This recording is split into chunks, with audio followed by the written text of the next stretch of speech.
Welcome everybody this morning. I'm going to start out by reading part of a poem from the John O'Donohue book, To Bless the Space Between Us. And this is a poem that's written to nurses, but it really, I think, applies to any kind of caregiver at the end of life. So the first paragraph I'm reading starts, "The elderly who should be prepared but are frightened and unsure. You understand no one can learn beforehand an elegant or easy way to die. In this fragile frontier place, your kindness becomes a light that consoles the brokenhearted, awakens within desperate storms, that oasis of serenity that calls the spirit to rise from beneath the weight of pain, to create a new space in the person's mind where they gain distance from their suffering and begin to see the invitation to integrate and transform it. May you embrace the beauty in what you do and how you stand like a secret angel between the bleak despair of illness and the unquenchable light of spirit that can turn the darkest destiny towards dawn." Amen. We have some special guests today. I'm going to introduce Virginia Bethune first, but I'll introduce everybody first and then we'll start the program. Virginia is a lifelong musician. She has plays piano and organ, and she began playing harp at age 60, has produced 6 CDs, raised over $90,000 with sales and benefit performances, which helped to build a Habitat house, and it was actually a duplex in Elkton. 20 years ago, she became a certified music practitioner, a therapeutic musician, not to be confused with a music therapist. And she had a contract to offer music at bedside in UVA ICUs for 5 years. And then Bill and Louisa Painter became certified in healing touch in 2000. They maintained a practice until 2007. At that point, they did not renew their certification. However, Louisa used it in her counseling practice and in her volunteer work with hospice. They also taught a few workshops, and they continue to use healing touch on friends and are active in the Harrisonburg practice group. So, Bill and Louisa, you're up. Good morning. Oh, good morning.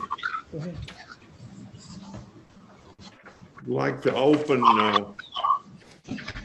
by reading a couple of paragraphs from scripture from the 8th chapter of Luke's Gospel. As Jesus went, the crowds pressed in on him. Now there was a woman who had been suffering from hemorrhages for 12 years. And though she had spent all she had on physicians, no one could heal her. She came up behind him and touched the fringe of his clothes, and immediately her hemorrhages stopped. Then Jesus asked, "Who touched me?" When all denied it, Peter said, "Master, the crowds surround you and press in on you." But Jesus said, "Someone touched me. Well, I noticed that power had gone out from me." When the woman saw that she could not remain hidden, she came trembling, and falling down before him, she declared in the presence of all the people why she had touched him and how she had been immediately healed. He said to her, "Daughter, your faith has made you well. Go in peace."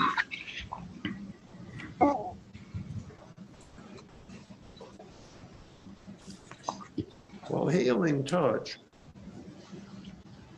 is one of a number of complementary forms of medicine. I'll stress the word complementary. We don't suggest that healing touch, I would say the same for other complementary therapies too, we don't suggest that healing touch replaces standard Western medicine or in any sense conflicts with it. We are not seeking to add or do things that Western medicine cannot do. We're not seeking to cure organic diseases usually. Healing touch is based on the fact that energy fields surround people and indeed surround all human beings, all living beings. Energy fields of life force. Almost every culture in the world recognizes life force as underlying and being involved in all human life. Different words are used. Ruach in the Hebrew, Chi in many Eastern cultures, as in Tai Chi or Qigong, Prana on the Indian subcontinent, Yoga, Mana in the Pacific Islands. All of these are different words for the life force in us and around us. When this life force, we call it energy, this life force, this energy is flowing in an open and balanced fashion, then we function to the optimum possible in physical, spiritual, emotional realm. Energy is in and expressed through all of these realms. The energy needs to be flowing and balanced for best functioning. Healing touch uses the energy of the practitioner, the person who is doing healing touch, to affect the energy field of the client, the person who is receiving the healing touch. The energy. Let's see, where was that?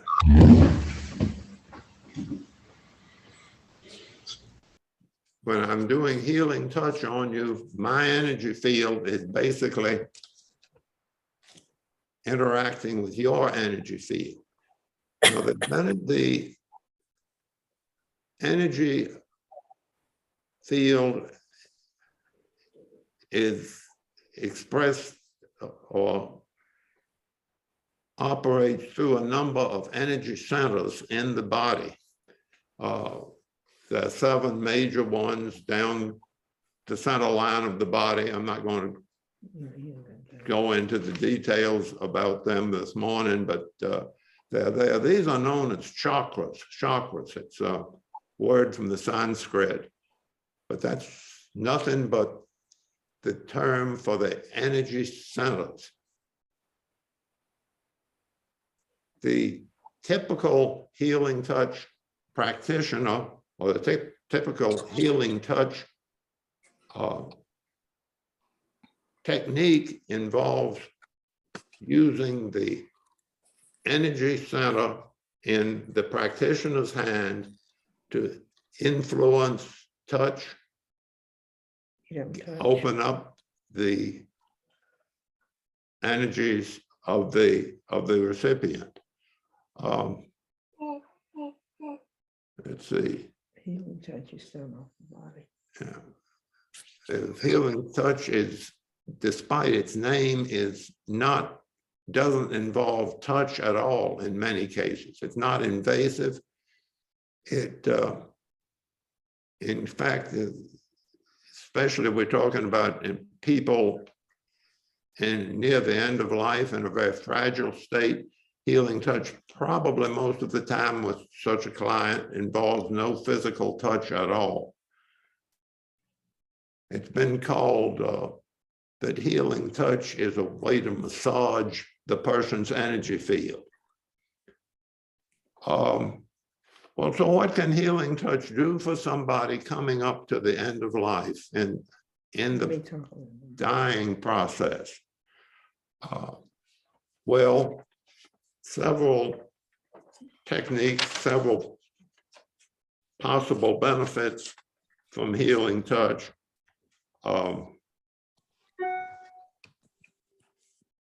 It typically helps one relax. It's very helpful in helping reduce anxiety. Many people experiencing anxiety as death approaches. Healing touch is very helpful in reducing anxiety. Sometimes healing touch can be very helpful in managing specific pain when there's, depending on what the issues are. In general, healing touch helps one let go.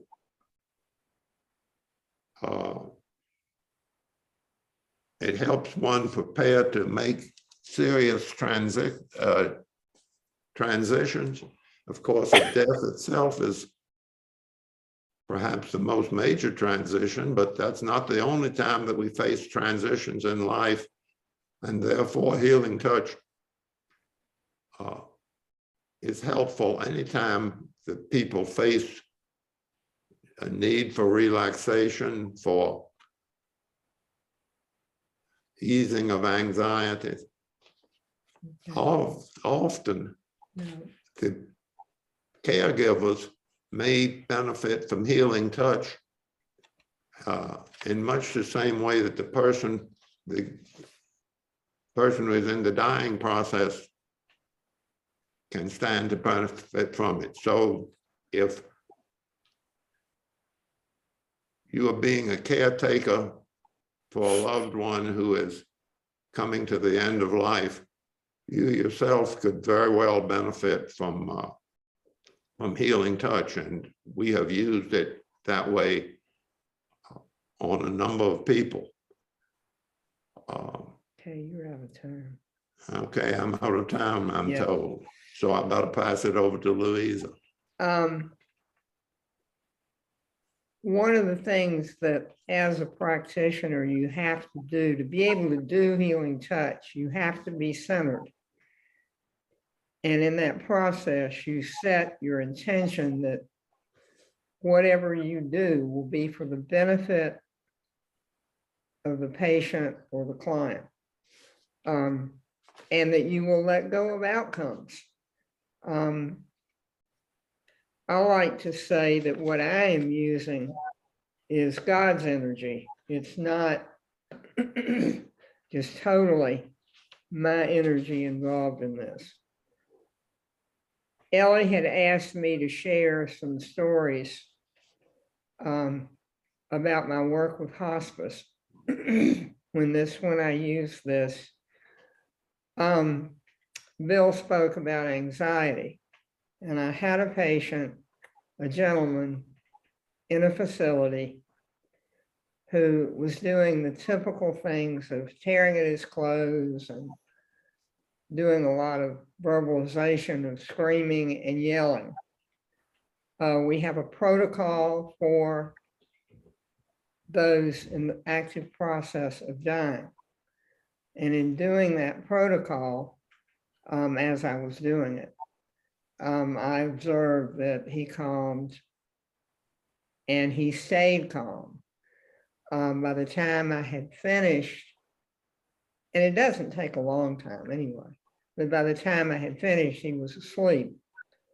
So I quietly left the room. My goal was always to get out of the room without waking anybody up. I had a request, had a call from hospice And they informed me that one of the nurses, I don't know whether she was a hospice nurse or just an RN or what, but anyway, her family had requested that they find a healing touch practitioner. So I went out that same day and did the protocol, and apparently she died within a couple of days. And the family wrote me a lovely note talking about how grateful they were. It makes the death very peaceful.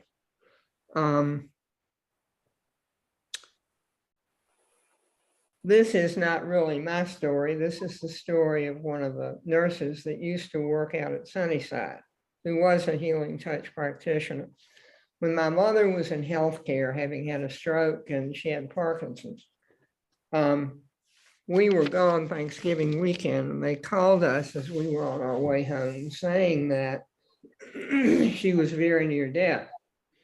Well, we did not spend the night on the way back. We came on back, and she was still very much here struggling. That was on a Sunday. She died on Wednesday, having struggled to that time. And the nurse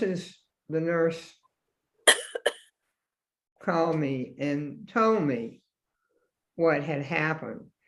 The nurse went back in, she was not on duty. She went back in to pick up some keys or something from her office and asked the other nurses how my mother was doing. And she said, she's really, really struggling. So this particular nurse went into the room, and she told me that mother was curled up in a fetal position where she had been 4 days. And upon doing the protocol for those in the active process of dying and clearing out the energy, my mother completely straightened out, let go, and died. Edie she called me about 10 o'clock Wednesday night. That was such a blessing.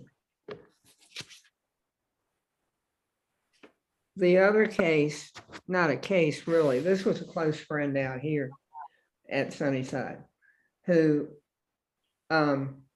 loved Taizé, loved music. She was a singer, loved the Taizé music, had been to Taizé. And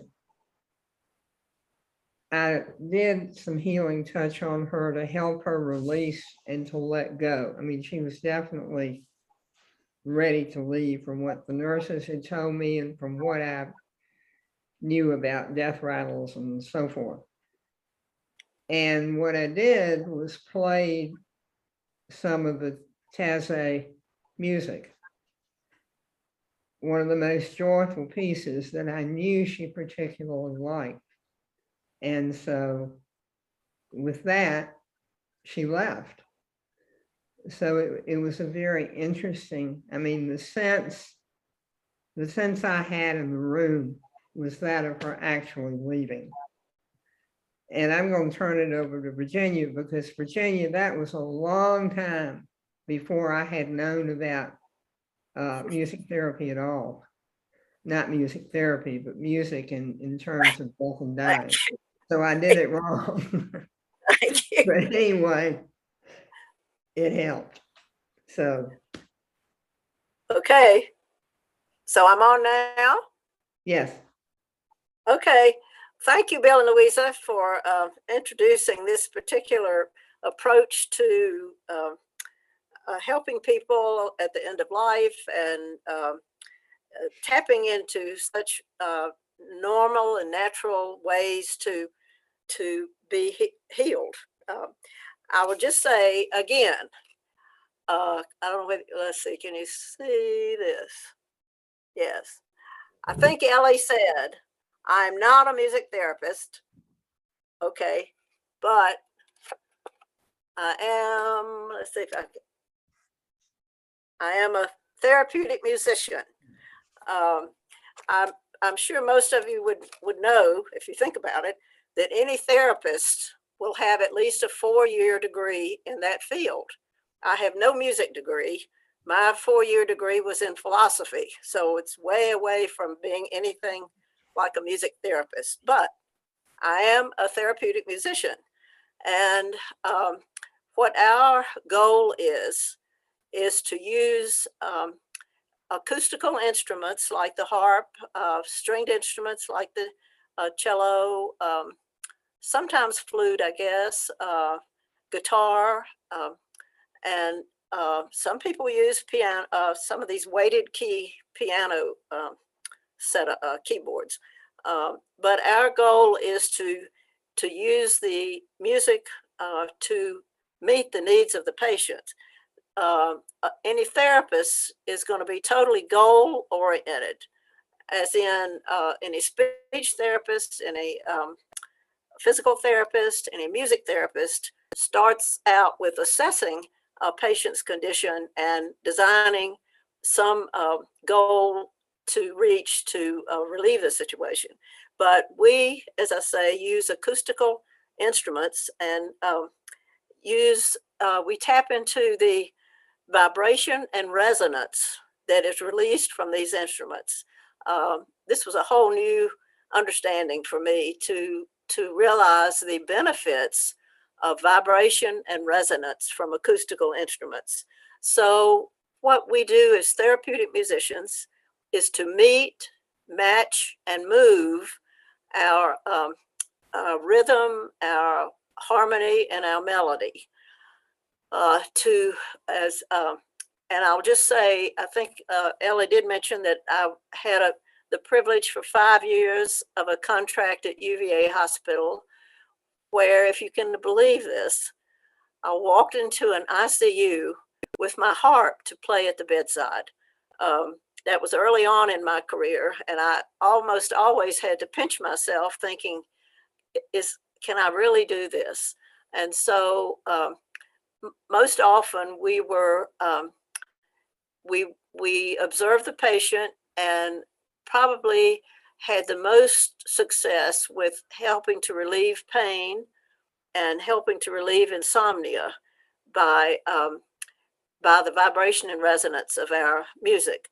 And we pretty much stayed away from familiar music because that tends to trigger memories that might not be helpful at the time.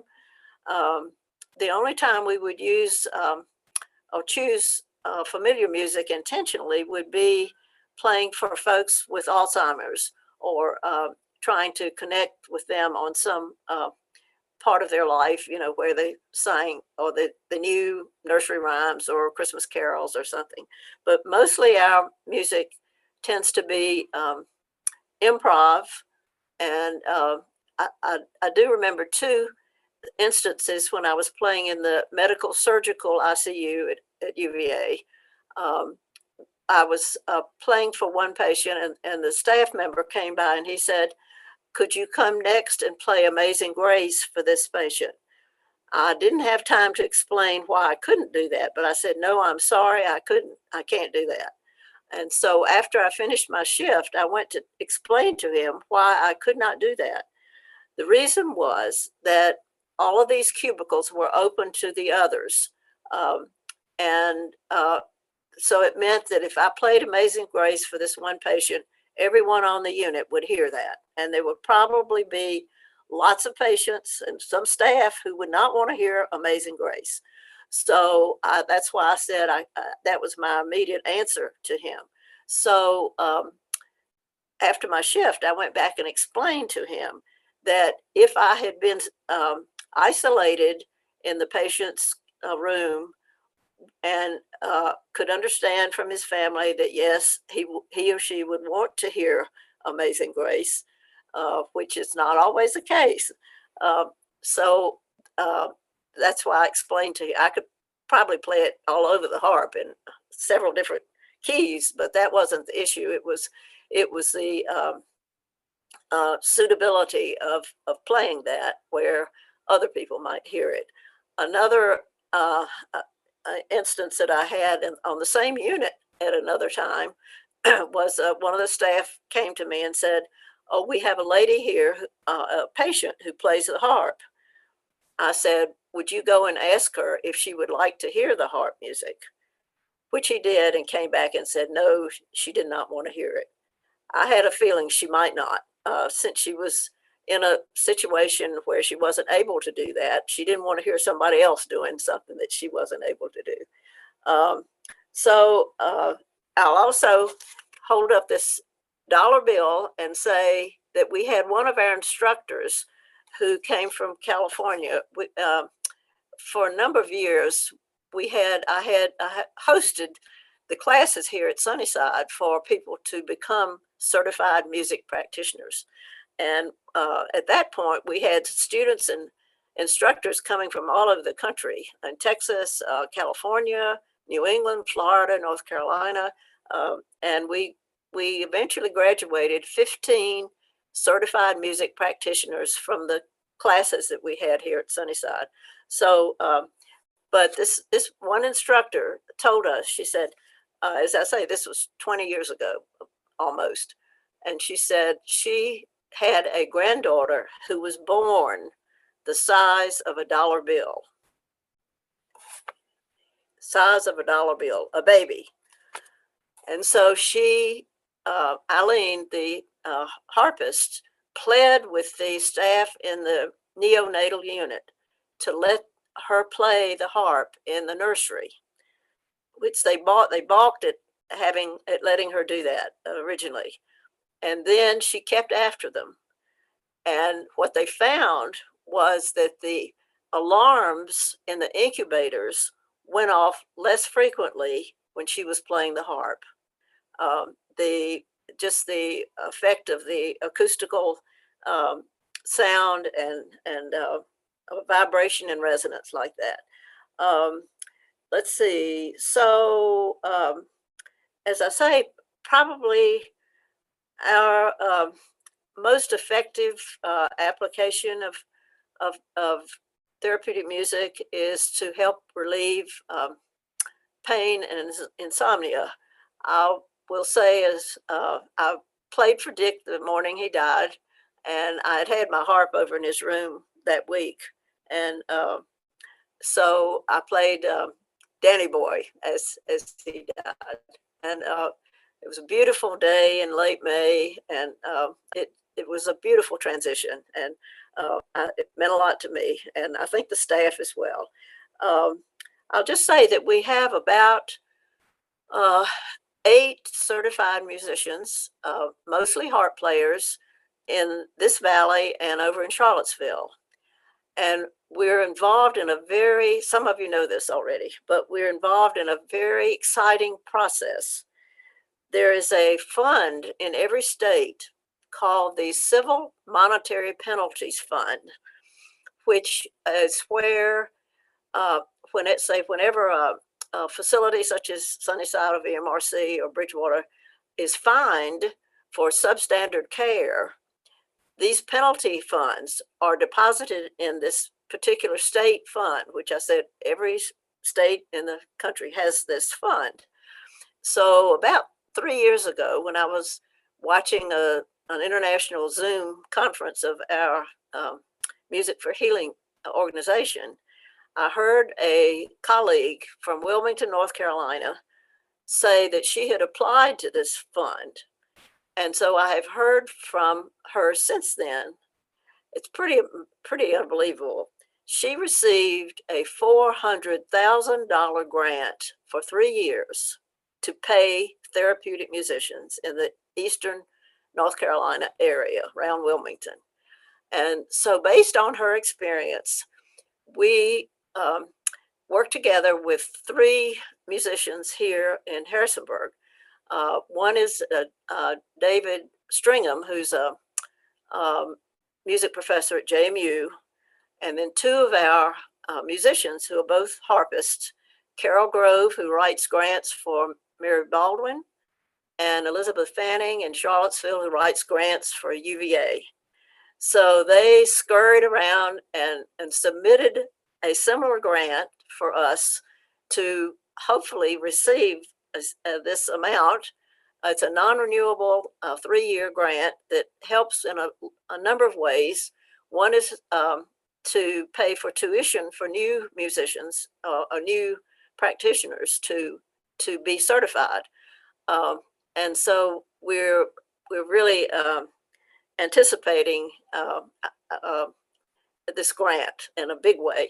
And one of the reasons that I think we are poised to be seriously considered for it is that, as I say, we have between here and Charlottesville, we have about 6 or 8 active practitioners who have already had contracts at hospitals and other facilities doing this work, for actually 20 years.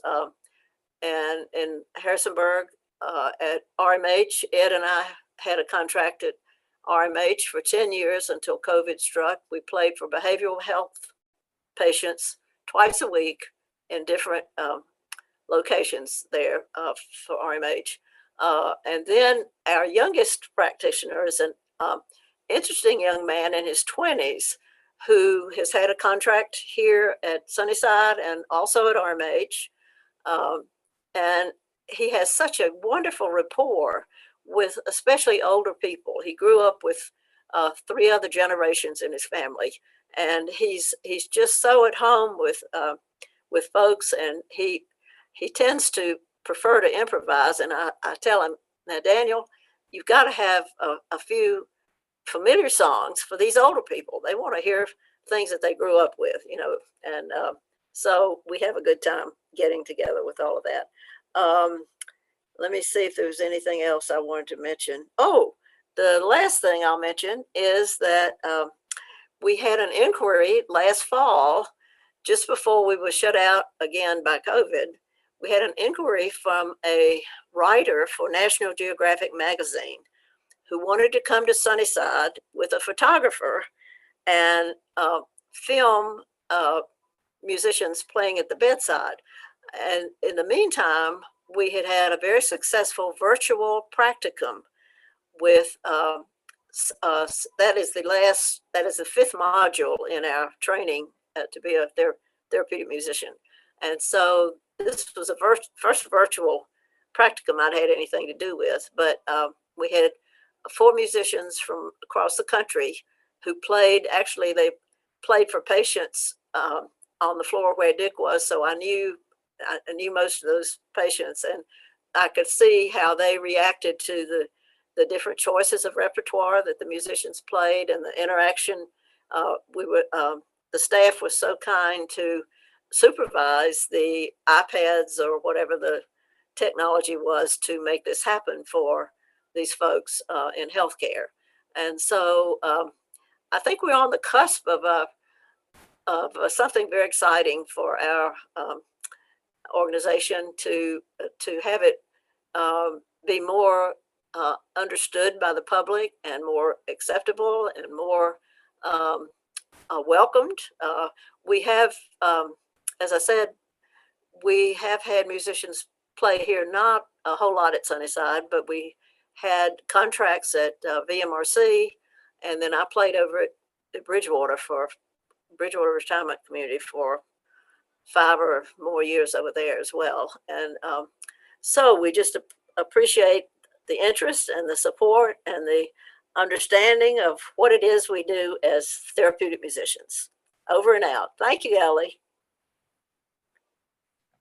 Thank you, Bill, Louise, and Virginia. And we have time for questions. So does anybody have a question for any of our wonderful practitioners?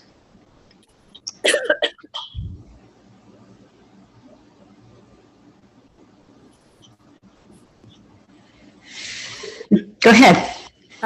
So I just want to mention that there is also a group in the Harrisonburg area, which you may know about, called the Threshold Singers, which is a national group, and then there's a local chapter of that. And these are folks who come and sing per request at the bedside of someone who is in process of dying. Right. A lot of them are Mennonites who are very good at this harmony. But yeah, but it isn't a group that welcomes members, and you don't have to be a professional singer. And it's a very similar thing, I think, to what Virginia does, although it's singing. And the songs that they use are they have their own repertoire of songs, as well as they would sing, you know, things that were requested. And I don't know if they're going back into homes or retirement places or hospitals now because of COVID. I don't really know if they're active, but it is Are a you- local group. Are you describing the threshold choir? I missed your Are you comment. are you describing the threshold choir? Is that what Yes. you're speaking? Yeah, Okay, they sang at the service we had for Dick and our daughter last fall, and Yeah. they've just begun practicing again. They had not sung. I spoke to several of the women recently, and they're now practicing again. But you're right; they're absolutely beautiful, and I hope sometime they can come sing here at Sunnyside, and just so that folks can know what's available. Elly, John Henderson here at the Commons would like to share something. Okay. One comment I would make is how often, both in the Bible and other liturgy, you see this thing of this idea of music having this calming effect. I think of David playing the harp for Saul, but also you find it in other places like in one of the Harry Potter movies. There's this dog in order to calm him, they play the harp. And as long as the harp is playing, the dog is calm and asleep, and when the music goes away, he revs up again. Also, in terms of touch, here we see Jesus, he reaches out and he touches the leper, and the healing touch. And I think we need to find the balance between science and faith. Thank you, John.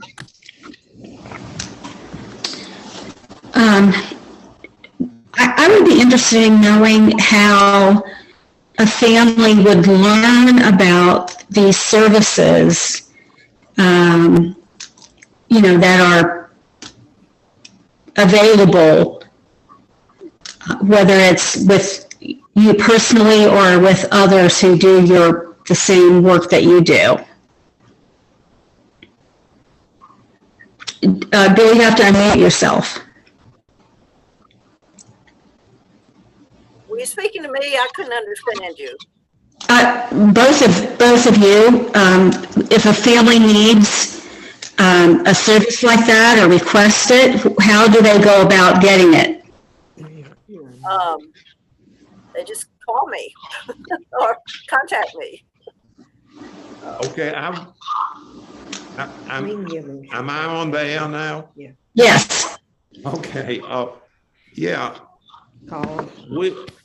we are active in the local Healing Touch practice group, and we can put anybody who is interested in getting some healing touch, we can put you in touch with practitioners who are looking for clients. And, we can, so contact us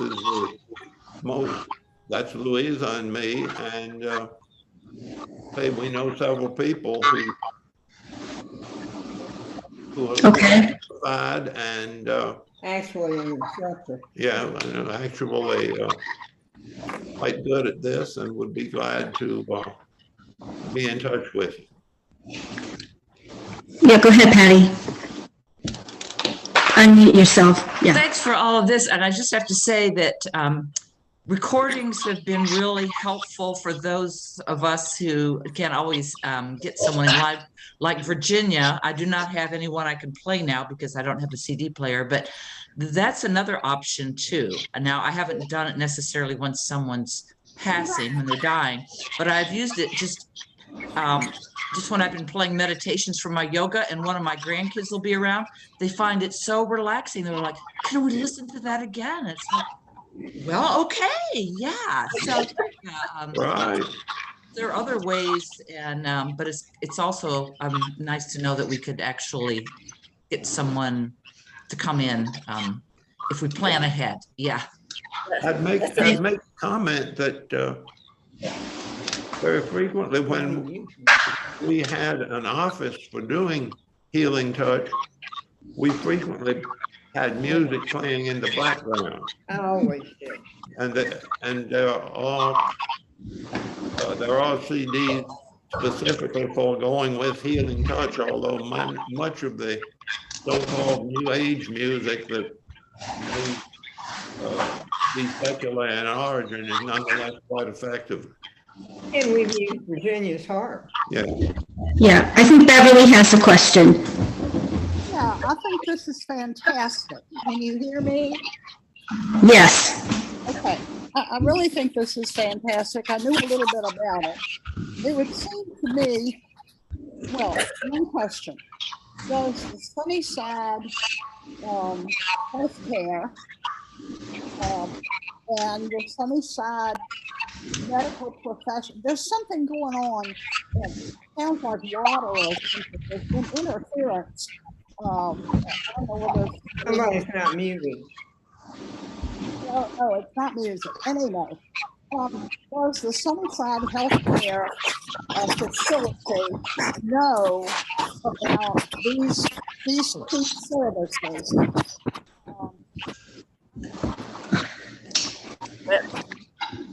So you'd have to. Just a reminder that please mute yourself if you're not speaking because we're getting some background noise. It's, I don't know I what think it it's is. you, Elly. I will mute myself. Okay. Yep. Yeah. Am I still on? Mhm. Okay. I mean, I think that our facility, and if it sounds like VMRC and Bridgewater know even more, but there ought to be some way that our facility, our healthcare facility, is aware of or knowledgeable about both of these practices, the therapeutic music and also the other one that Touch. the healing touch. And I just wonder, also I think that a lot more people just tuning in today ought to know about it. I don't know how we can spread the word, but I think it would be, I have no idea as to how much of the music, therapeutic music or healing touch is used in our own healthcare. But it seems to me, when I get to that point. Okay, Beverly, let me speak to that, at least in terms of healing touch. When Karen was doing what Sue Ellen does now, Sue Ellen's predecessor, Yeah. she is almost completely trained in healing touch. Yeah. And they had some classes out here for people who wanted to learn healing touch. Wonderful. And she called me on a couple of occasions and asked me to come either do healing touch or talk to one of the residents about it. And I am quite open to doing that. And I'm quite open to going and talking to Sue Ellen Clark about that availability on campus. I just hadn't thought about doing it. I would, good girl, go for it. But it should, to me, it should be more widely known as and available. And who knows what's going to happen to any of us. I think Virginia wants to add something. Yeah, this is a very timely question because I'm getting ready to move and I've got to throw away a lot of my CDs because I've got so many that I will come see you this I week. ordered them. When you had to order a gracious plenty to get a pretty good price, and I've got more than the children. I'm going to try to do them a favor and get rid of them, but it's going to be a painful thing. But I have to do it. So, in case you know of anybody who would like any, they're free to anybody. Who wants them. So, pass it on to somebody, man. Somebody here should know about that. well, And I'll tell. There should be Chelsea Allen. Thank you. Pastoral care, Virginia, keep giving some to pastoral care because we do share them with All right. folks who still have CD players. Yeah. Yeah, right. So Well, some of them, yeah, thanks. Thank you. I will. Well, Thank you. and maybe we could hand them out at the Massanetta Music and Worship Conference. Okay. Well, That'd be good. that's one place I sold them very well when we first moved here. The women's conference met there, and I played during a worship service of just very small amount of time. I think I sold $1,400 worth of CDs that weekend. I mean, that's gone forever. So anyway, thank you. Well, and these two services, that's my bottom line, is that these two services should be made known more widely, and I hope they will be. And I think there would be many people who would ultimately benefit from both of these services. And I'm going to go ahead and mute myself. Okay. Thank you, Beverly. Okay. Yeah, Virginia, Go ahead, Ann. Yeah, I just wanted to share one thought. I'm here with my 3 grandchildren, so I've sort of been in and out. But John obviously had time to think about what he wanted for a service, and he wanted sung "Sing Me to Heaven," which was a song that he had sung when he was at the Montreat Music Conference. So he told me who to ask. Eric was playing for the service, and Virginia and Dick were singing, and he told me to get Amy and Laura. And they came to our house and they practiced singing the song with John in the hospice bed, 1 bedroom over, so he could hear it. And that was very meaningful. It wasn't the typical music therapy, but he had orchestrated all that, and everyone was very willing to do that. It was very special. Good. Thank you. Well, everybody, we're at the end of our session again. It goes so quickly, and I really appreciate Bill and Louisa and Virginia for sharing today, and I'm sure that they would be happy to receive any other questions that you might have by emailing them or calling them. I think we have a lot of options to help us in our journeys. So I hope you all have a good week. You too. Thank you. Thank you, Ellen. Thank you. take care, y'all.